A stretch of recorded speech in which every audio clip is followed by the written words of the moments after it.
The first stop on my journey was BT's research and development facilities in Ipswich.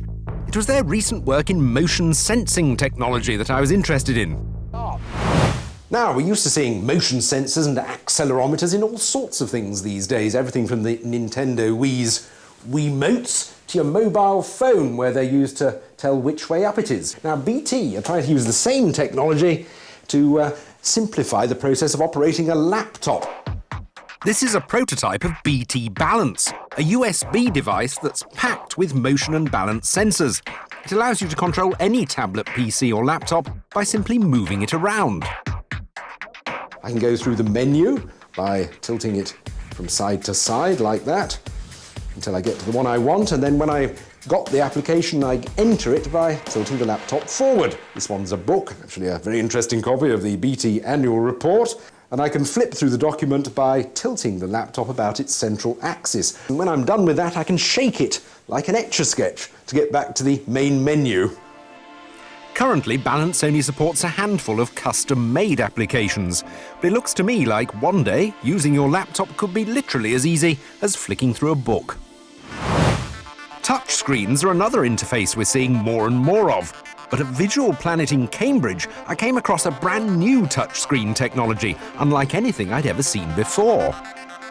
If you want a touchscreen that's absolutely enormous and virtually indestructible, you need one of these. A VIP interactive foil.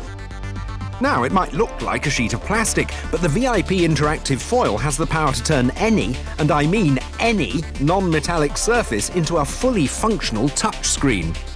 In this case, I've got a sheet of glass on which we're projecting the display from a computer. The foil's mounted on the back of the glass, and when you touch the front of the glass, your finger disturbs an energy field that's generated by a circuit in the foil.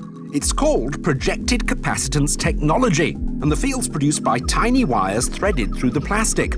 What's clever is that the field radiates out from the wires and through whatever the foil's stuck to. It easily penetrates a glass sheet. This glass is 10 millimeters thick, but the effect works if the glass is up to 25 millimeters thick. The foils can be made to fit screens of up to 100 inches. That's virtually shop window size. As this technology grows, I'd imagine that any window, no matter how large, could potentially become an interactive play space. My next stop was Microsoft's research and development site, also in Cambridge. They've been developing very different types of advanced touchscreen technology. This is ThinSight. It allows you to manipulate on-screen images and characters in ways we've never been able to before.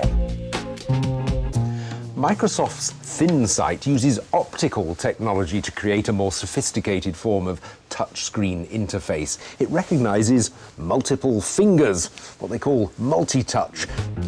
It does this using a grid of infrared transmitters and receivers embedded in the LCD screen. These allow ThinSight to see and track individual fingers. And it's actually been set up so you can see what it's doing with the information. In the first box, you see the raw data from my fingers. In the second, you can see the digitized form. And in the final box, there it is distinguishing between them. And as long as I keep my fingers on the screen, it remembers which one's which. By gathering this information, ThinSight allows you to manipulate on-screen objects in really sophisticated ways. And it felt to me a lot like shuffling objects round on a real surface. ThinSight is still in development, but in the near future it should open the door to things like touchscreen music mixing and even touchscreen multiplayer gaming. My last appointment was with a company called Splash Power, who have spent 6 years perfecting a technology that I'm sure you're going to see everywhere before long. The curse of gadgetry is the mains adapter. Every new gadget comes with a new one. They're usually completely incompatible, and going on holiday is a nightmare because you've got to remember to pack them all. Now, imagine a better world where, instead of that pile of old adapters, you've got a universal base station. Pop any of your devices on top of it and they start charging automatically, and just as quickly as if you'd plugged them into the mains. These are induction chargers. You don't plug devices into them, they charge gadgets wirelessly. How do they work? Well, there's a magnetic field generated by a coil of wire in the base. If you put another coil of wire into that field, then energy is transferred from one coil to another.